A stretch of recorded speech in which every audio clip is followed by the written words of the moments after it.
Hey, how's it going everybody? It's Cryo here and we're back with another installment of the Mythic Dungeon pull-by-pull walkthrough. Today we're taking a look at the Temple of Sethraliss, a fairly straightforward in the sense that the route doesn't change up too much from week to week, which is kind of a blessing.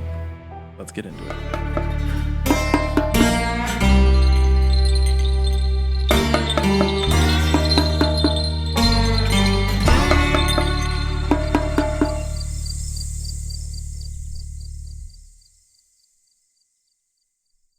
Here we go with this Temple of Sethraliss Mythic Plus pull-by-pull.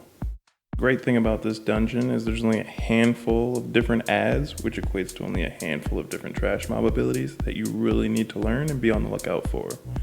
The first 6 mobs you encounter, not including the Awakened Lieutenant, will be exactly the same. You have the Charged Dust Devil, the Sandswept Marksman, and the Krolos Pup.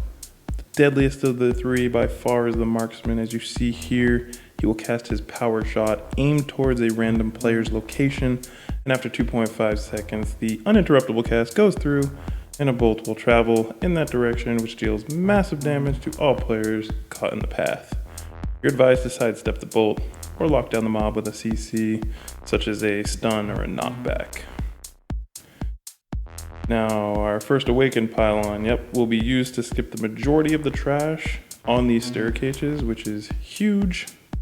I tend to pull the Blood of the Corruptor away from the Mind Rend tentacles. This way my DPS has maximum room to deal with them. Helps keeps damage to a minimum and allows your group to be happy because there's no splooge all over the ground. And when you're kiting, be sure to hug the wall so that players can sneak by the pools. Now I decided to pull up the route, which doesn't change too drastically from week to week. You see, you want to drop the first Awakened Mom at the base of the stairs just before the first boss. Our second Pylon will be used to skip all the trash leading up to the second boss. And as for the third skip, we're not skipping any trash packs per se, but we are negating the Lightning Ball Gauntlet, which saves a tremendous amount of time. Not only does it slow your movement speed, but if you accidentally touch one of the orbs, you're sent back to start. As you leave the realm, you will immediately be in combat. Be sure the tank exits and enters first. I shouldn't have to say it, but you'd be surprised. Again, we have the same 3 mobs. Be sure to interrupt the Dust Devil's healing wave and dodge the Markman's power shot. The Shrouded Fang is a stealth mob. If you're not lucky enough to get him with this pack, I suggest waiting for his patrol and engage him before pulling the first boss. This first boss is by far the most difficult encounter in this dungeon. I highly recommend hero lusting on it every week. The primary mechanic that people underestimate is Cyclone Strike. He'll begin casting and then fires off 5 cyclones that deal massive damage. Always avoid them. Here you see conduction being placed on a random player. Just simply move away from your friends, and after 5 seconds he will explode. The third ability you want to be on the lookout for is Static Shock. This giant blue wave is impossible to miss, and when it happens, just run through it to minimize the amount of damage you take from it. A good rule of thumb here is blue is bad. Move out of giant blue rings. Now, this ability, Gale-Force, simply run against it in a straight line as to not hinder the rest of your party, and then at 100% energy, Adderus will begin to cast Arc Dash. This is a series of dashes toward a random player location, dealing damage to any player he contacts. The group should spread when Arc Dash is cast as to reduce the chance that multiple people are hit by any of the individual dashes. You know, wherever the white arrows are, that's where the dash will occur, so after they come out, simply move away and avoid being hit. Other things to note is that cleaving is not encouraged. One of the bosses will always have a lightning shield up, and this will reflect nature damage back to its attacker. You can interrupt Jolt while Aspix is shielded, and Gust while Adderus is shielded. There are no other interrupts during this encounter, so go crazy.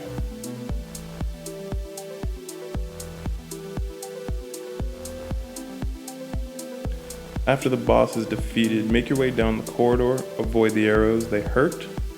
There's only one mob that is not too terribly difficult. I recommend dragging him out of the corridor of arrows, all while dodging his frontal noxious breath and interrupting his electrified scale. He does occasionally cleave, so be sure not to face him towards your party, and melee DPS stay behind him. This second Pylon is one of the ones that changes every 2 weeks. It's either going to be the Breaker or the Fear guy, both handled exactly the same way. You simply want to engage them and drag them all the way to the bridge just before the second boss's room. I feel this is the safest way to leave the realm and engage the next packs on your own time, as opposed to pulling him to the boss's room and engaging the ads in there. Now these next pulls can get out of hand very quickly, as there's a lot of patrolling mobs. Just be smart with your pulls and watch your back. The only new mobs are the Faceless Tenders. Be sure to interrupt their grading healing potion, and the Crazed Incubators, who cast a lightning in a bottle. You don't have to interrupt this, as you can just step out of the lightning zone. Now one thing to note is these mobs will cast a blast when they reach low HP. You can either interrupt the cast with a hard CC, or just move out of the blast radius. Also, they will channel Drain on a nearby egg. If successful, they will receive a 30% damage buff, but it can be spell stolen or purged. This second boss is fairly simple and does not require too much brain power. The main thing you want to remember is always be on the same side as your group.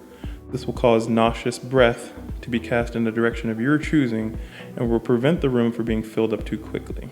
A knot of snakes will periodically stun a member of your party, break it with a stun of your own, or by damaging it down. You can also use abilities like the Druid's Hibernate to break it. Now when these ads spawn, they do a stacking poison dot on your tank, but it can be dispelled, not too deadly. Other than that, dodge the boss's burrowing ability and wait for phase 2. Phase 2, there's no longer Noxious Breath, but instead Blinding Sand. Simply turn around, avoid it. Rinse, repeat, and then at 45% the boss will burrow again, spawning more ads. You want to drag them immediately out of the dust cloud, DPS them down, and wait for phase 3. Now here in phase 3, Noxious Breath will make an appearance again. On higher keys and tyrannical weeks, you want to continue aiming the breath methodically as to not fill up the room. You'll also have to avoid Blinding Sand, and if you take long enough, more snake ads will spawn, but if you kill them quick enough, you can avoid it. And moving on, our next set of ads can be deadly. The Imbued Stormcaller I'd say is the most severe, as he will not only spawn lightning bolts on random player locations, which should be avoided, but he also casts Shock. Now this deals a decent amount of damage and should be interrupted. The Agitated Nimbus casts Accumulating Charge, a stacking buff that increases damage done by 50%. If they cast Release Charge, it will damage everybody around and do more damage if they have stacks, so if you can purge those stacks, purge the stacks. Now these next 4 ads, I split them up, especially on bolstering weeks. Dealing with double Stormcaller does not sound like a good time. Get one pack down and move on to the next. We skip this Pylon for now and engage the Dervishes. There are 6 of them in total, and they do not bolster, but I recommend splitting up the pulls as they deal unavoidable damage that can be very difficult to keep up with. They will also teleport around, so stack up. This helps your healer and with cleaving them down. Now the third boss, this is where I recommend using your second hero or Bloodlust. Although a fairly straightforward fight, things can get out of hand very quickly. Now throughout the fight, you'll see these pillars spawn and begin channeling lightning. The DPS and the healer should take turns soaking these pillars. This of course puts a stacking debuff on yourself, so play smart and only take what you can handle. For all the lightning that is not soaked by players, will be soaked by the boss, and when he reaches 100 energy, he will cast Consume Charge. This deals a burst of damage to the entire group, and then will reset his energy back to 0. However, this blast plus the group stacks can lead to some nasty wombo combos, and I recommend popping Personal Defensive to survive. Backtracking to the skipped Pylon, we're ready to activate our third skip. Again, this skip does not avoid any trash, but allows us to negate the entire lightning gauntlet. Now a fun fact, while you're in this realm, you're not affected by the loose sparks, so feel free to run through them.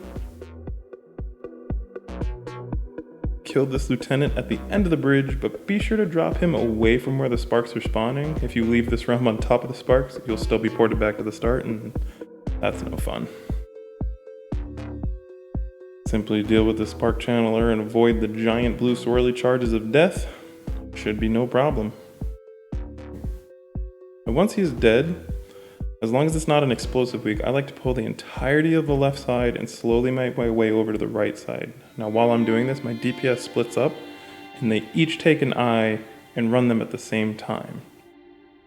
This allows us to not only open the gateway faster, but it also minimizes the amount of respawns we'll have to encounter later on. If you see here, we actually ended up getting the achievement, which was a pretty nice bonus.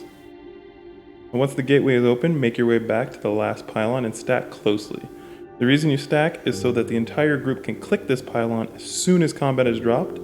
If you wait too long, the conscript adds will respawn, and it's possible that half your group will enter the Shadow Realm while the other half have to fight the mobs. And then once you're in the realm, just turn tail and beeline it for the last boss. Don't worry about the scarabs or the giant spider chasing you for now. If you're lucky, most of the scarabs will explode before they even reach you. If not, simply deal with them, avoid their eruptions, and kill the Void Weaver. Upon exiting, I recommend you only pull 2 Hoodoo Hexers at a time. They can do some gnarly damage, and why risk it? You made it this far in the dungeon. Now this last boss is a very simple encounter. There's an AoE pulse that's happening all the time, but other than that, there's not too much damage going out like group-wide. I suggest you focus down the Heartseeker, as they can melt your tank's face, and then the Plague Doctor's next. Be sure to interrupt their Snake Charm cast, as it will hex one of your players. Now the white orb that is dropped, you only want to click it when all the Hoodoo Hexers are dead. This will allow the boss to receive extra healing from all sources. If you have any healing abilities like Crucible of Flame, be sure to toss them up the boss's way, help your healer out, and be sure to kill the toads, as they will reduce the amount of healing players do by 50%. Phase 2 is pretty much a rinse and repeat. As the tank, try to drag the Heartseeker and the Plague Doctors around to the Hoodoo Hexers, cleave is your friend, and it makes your DPS happy. Now phase 3 again is a rinse and repeat, but here you will receive a 50% haste and a 90% damage reduction buff. This is huge, and this is what allows your third phase to pretty much be a face roll. And only after you get this buff do you want to engage the mobs just outside the boss's room to finish up your last bit of percent. Now you want to be sure to kill these mobs before or very quickly after finishing your last Hoodoo Hexers, as this will cause the buff to fall off because the encounter is over.